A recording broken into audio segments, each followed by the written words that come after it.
Yes, welcome to the Jamaica Young Police channel. To our loyal viewers and subscribers. Yes, we at the Jamaica Young Police channel are a group of law-abiding citizens who believe in the rule of law and respect the rights of every citizens, but not the ones who do not subscribe to such behavior.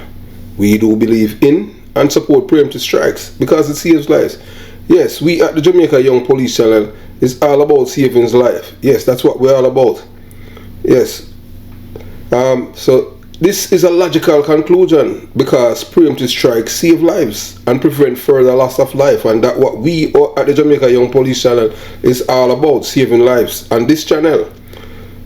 So we hate criminals with a passion, their supporters, enablers, financiers and the likes, and we do not want them over here. Yes, we do not want the criminal supporters or criminal minded people over here. We do not want your views, subscription, likes or comments. Please go elsewhere where the red carpet is waiting for you. Over here, we want to see you go to prison or modern. So moving on with our video. Yes, today we have some bad news, for the Jamaican government. Yes, very bad news. And here it is. Jamaicans in the diaspora are moving to Rwanda, Africa. Yes, because of your criminal paradise policy. And you are not listening and want to rid Jamaica of the criminals. Good luck with your criminal cuddling policies and taking away Jamaicans' licensed firearms who are living in the diaspora, including members of the Jamaica Constabulary Force and Army. But you guys can give Rev, Jacure and other convicted criminals licensed firearms. Yes, I understand that you are concerned about the Jamaican government policies and their impact on Jamaicans in the diaspora. I can see why the Jamaican government might be worried. Yes, the government's criminals cuddling policy and their decision to remove Jamaicans living in the diaspora their licensed firearms. These policies make it more difficult for Jamaicans to live and work in Jamaica, leading more to move into other countries.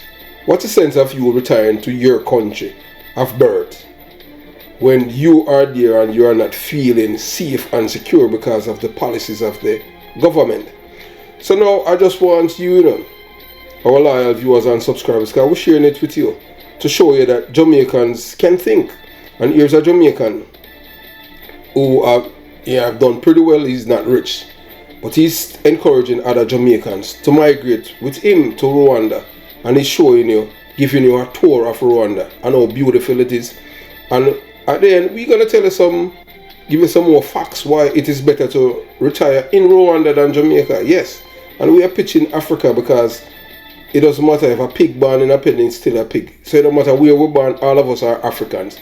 And since Jamaica has become the criminal's paradise and we want to stay away from criminality, yes, it might as well who want to retire and retire in peace go to Rwanda, where public safety is priority to them there. So I want you to listen to this brother. You understand? And he's gonna give you a tour of what's going on in Rwanda, Africa, and why it is the best place for black people to retire. You watch, you listen, you decide. Hey family, someone said to me that, Richard, why are you giving up in Jamaica? And I'm not really giving up in Jamaica. I'm just using wisdom. Folks, I just want to share with you why I chose to find Africa as the next chapter of my life. I left Jamaica when I was, say, 19 years old. And I went and lived in the United States. And let me say this to you. I had a great childhood in Jamaica. Great childhood. Let me say this to you, man. As a young boy, we used to fish. We used to catch birds. We used to steal people mangoes, oranges, and we basically used to go to those sugarcane plantation where we just sit in the middle of of the sugarcane plantation, and man, we eat the best and the biggest sugarcane. So yeah, we used to do some of those stealings as a boy, but me never broke nobody kitchen. Going on about the kitchen and do nothing, you know. So me just want to clear that. For you don't understand, I never broke in anybody's kitchen. So when you don't hold me upon that, don't hold me on that one. Now, and you know, to be frank with you, you know, as a little boy in the 80s too, you know, we used to plant the weed too. We used to plant the weed and it was a cash crop. But I've never smoked any weed. I've never smoked a blunt.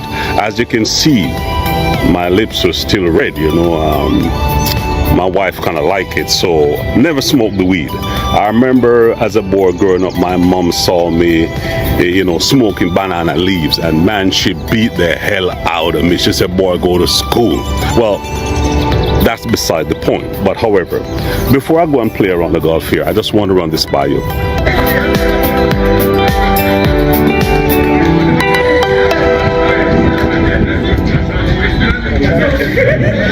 We used to run boat. Run boat is that, you know, you used to go in the woods and you used to cook food. You dig potatoes from the ground, you pick yam from the ground, and we just run a boat, cook food, and we all eat. And life was good. And as we got older, we see a shift in Jamaica. We used to have Louise Bennett. We used to rock to Bob Marley and Pete Touch and Dennis Brown and all the good artists. Them used to give us the good vibes. So in reality is that Jamaican culture literally grew us up. So I'm not really giving up on Jamaica. I love Jamaica to the core. But the point is that we have to make some wiser decisions.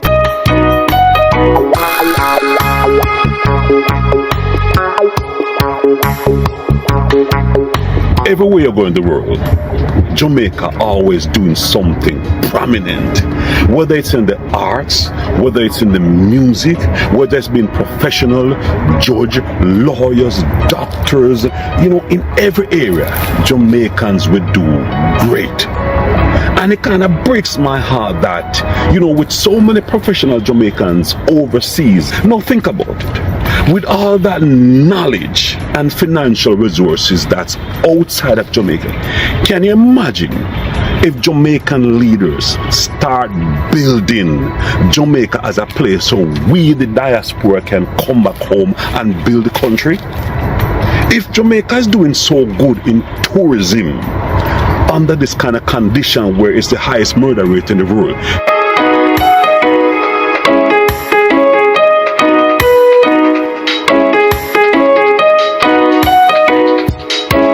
can you imagine if Jamaican leaders start to build the country like, say, Rwanda and, say, El Salvador, where we can come home? I love the fish, I love the bami, I love the mango, I love the sugar cane, I love everything about Jamaica. You understand me? Even my wife, me love about Jamaica. Well, pardon me, she's Jamaican. I had to drop that in there because she's videotaped. But even that, I love about Jamaica. Jamaica is good.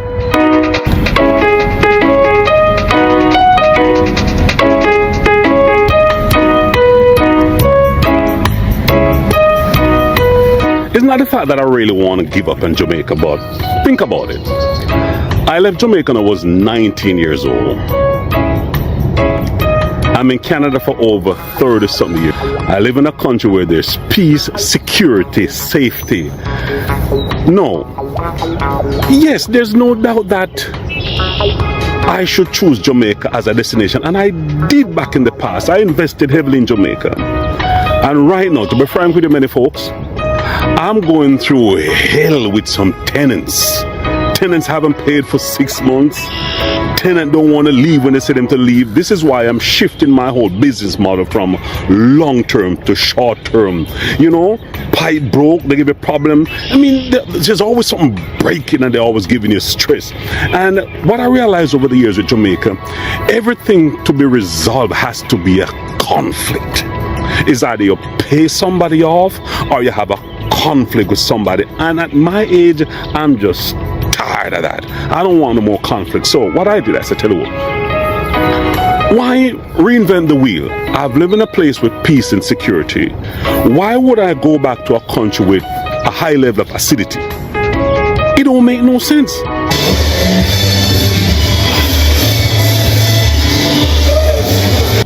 So, as I said, when the lockdown came and I looked and assessed everything and I really touched out to God, I said, seek God first. And He gave me the idea, and I started to look at Africa. And, Rwanda actually checked all the boxes for me. It's clean, it's organized, it's safe, good government, corruption is low, to register business it's fast.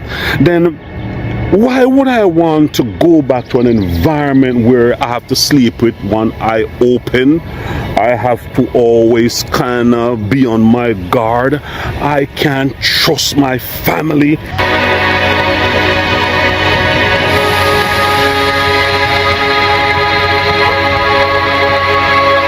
Jamaica has black people. Africa has black people also.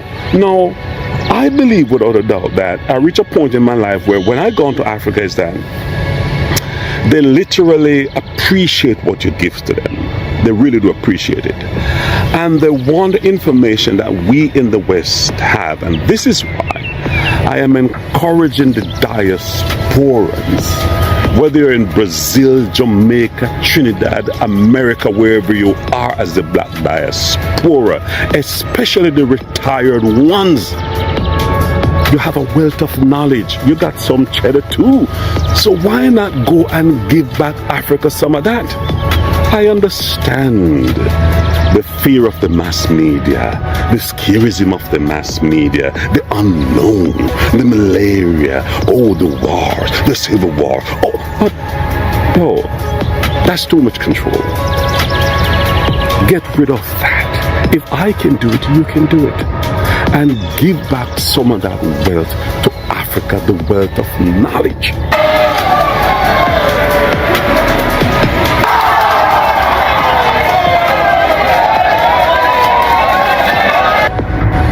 There are many of us in the diaspora. I'm talking about diaspora in Jamaica. I'm talking about diaspora in Trinidadians. Many of us in America, England, and Canada, we don't want to retire there. Honest people, we don't want to retire there. But the reality is that when we kind of look back to go, say, to Trinidad, Jamaica, Ghana, place, we have to think twice. We don't want to stay in the rich countries. We don't want to stay there because no matter what, no matter how much you work hard and make your money, you're conscious of this and you cannot let your guard down. In Rwanda, I'm at the country club. I'm at Nyamirambo. I can just be me. And that's all I want to be able to be me and give back. So when you have the leaders, them don't create the kind of atmosphere and the safety for retirees. You know how much millions and $billions those leaders are losing? So the reality is that I'm not giving up on Jamaica. I love my country, heart and soul. I love my Bob Marley, I love my Dennis Bro, I love my Akimi Salfish, I love the whole of them things there. But the reality is that I want to have some peace and serenity. I want to walk and just chill out with my wife and have a nice meal. I want to look over the cities and hear the peace and calm in the nights. And that is why for me, Africa is more appealing. I want to have my farm and do things, and I want to send kids to school. Can't kill me for that.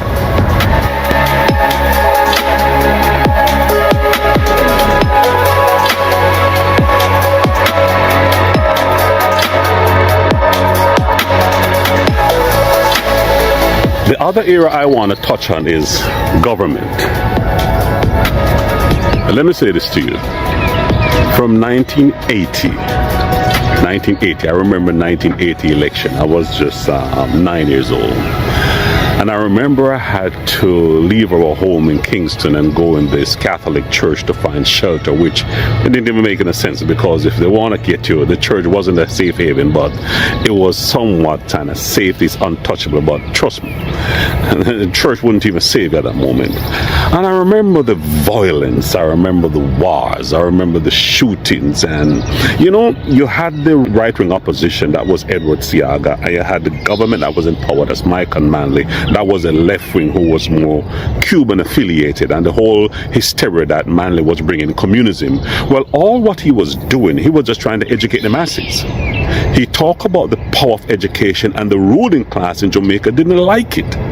And that created a situation where you had the Cubans supplying training and arms, and then the CIA providing weapons, and it destabilized the entire country. Let me say this to you folks. Jamaica never came back after that. Jamaica went down a hill with crime. Governments after governments, the crime, the murders, the shooting. Let me say that. I'm not beating down my country. I love my country. But from 1980 to 2023, that's 43 years. And you're going to tell me that with so many leaders that came in and left couldn't fix this country? Yo, man, wait, man. Let me say this to you. Rwanda been through a genocide. 1 million people got slapped away. As I say in Jamaica, 1 million people died. 1 million people. And you're going to tell me that a leader came on and in 28 years bring that country to a level that is competing with first world countries? And you're going to tell me that you have so many leaders in Jamaica who have the resources and couldn't even fix that country to lower crime?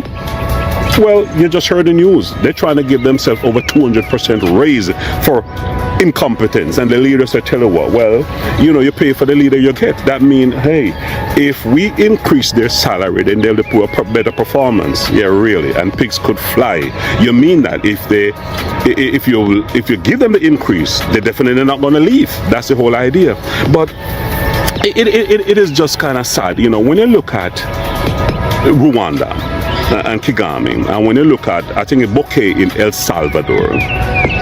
Bouquet, I mean, in less than, I would say, 10 years, turn around El Salvador, which had the highest murder rate in the Western world. And the man turned around El Salvador to become a model country now.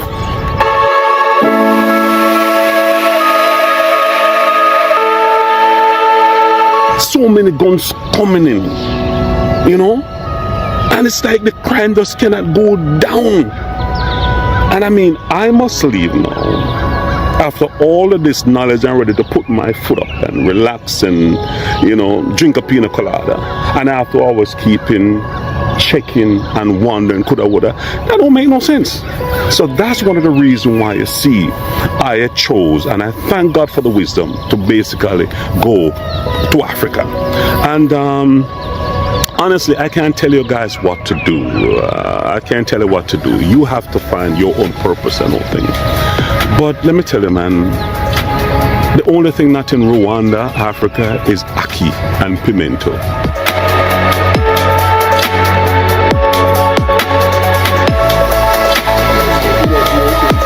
You listen to our brother, that's a Jamaican who is living in Rwanda now, and he's not filthy rich, you know, but he can't help himself. And yeah, you know, everything has to do with politics, and I tell people all the time, whether or not you want to believe it, when you have the opposition leader Mark Golan, who's marching with a known killer, a known gang member, Danville Palmer, who have killed many Jamaicans and burned down Anatown police station, who would want to retire in a country like that, where politicians are in arms with criminals? You understand? You don't want that. And then you have the government of the day revoking the firearm license of people who have served in the Jamaica Constabulary Force, who have been shot whilst on duty, and leaving them to the mercy of the criminals in Jamaica.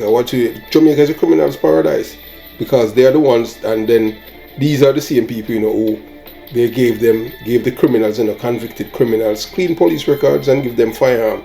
A man who had raped a woman and robbed her, Jack Hure, an international artist, and he was given a license firearm. Yes, and none of the police officers that give this man all the clean records, nothing happened to them. They are still there serving in their job, and nothing, no form of accountability. That goes to show it's a criminal's paradise.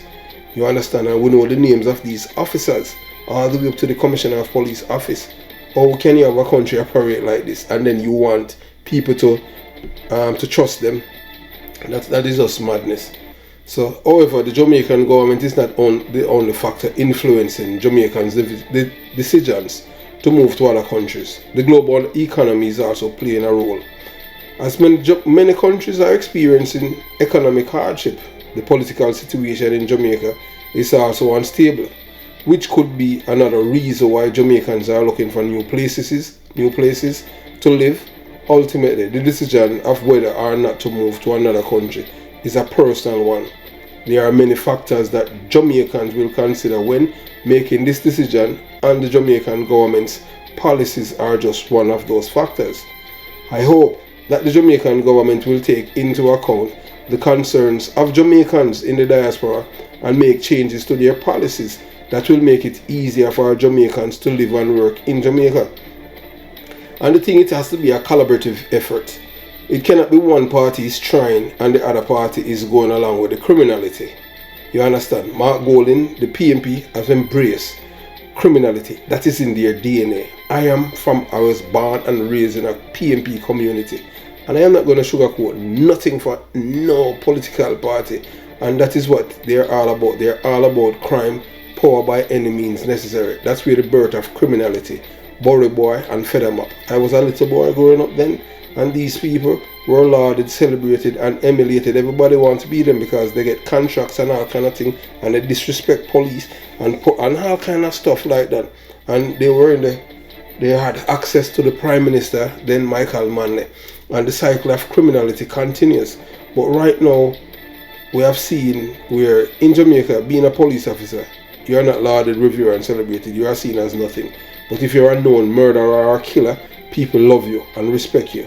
So in Jamaica, it's a country, it's a criminal's paradise where the people are cultured to be criminal-minded and criminal supporters. So we continue the journey. You understand? However, I also recognize that Jamaican government is facing many challenges and may need help to make all the changes that Jamaicans want. In the meantime, I encourage Jamaicans in the diaspora to stay informed about the situation in Jamaica and continue to advocate for change that they believe are necessary.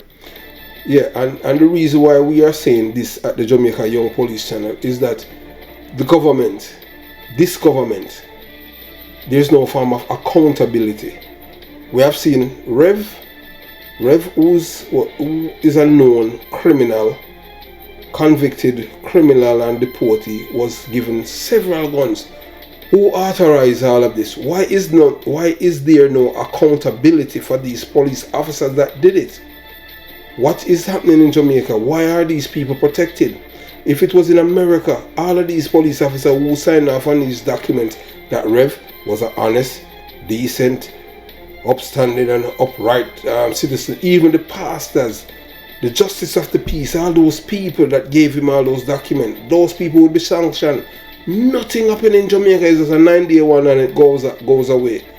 You understand? So how you expect people to trust the system when it's a criminal's paradise? That's what they've been doing from 1989 until now.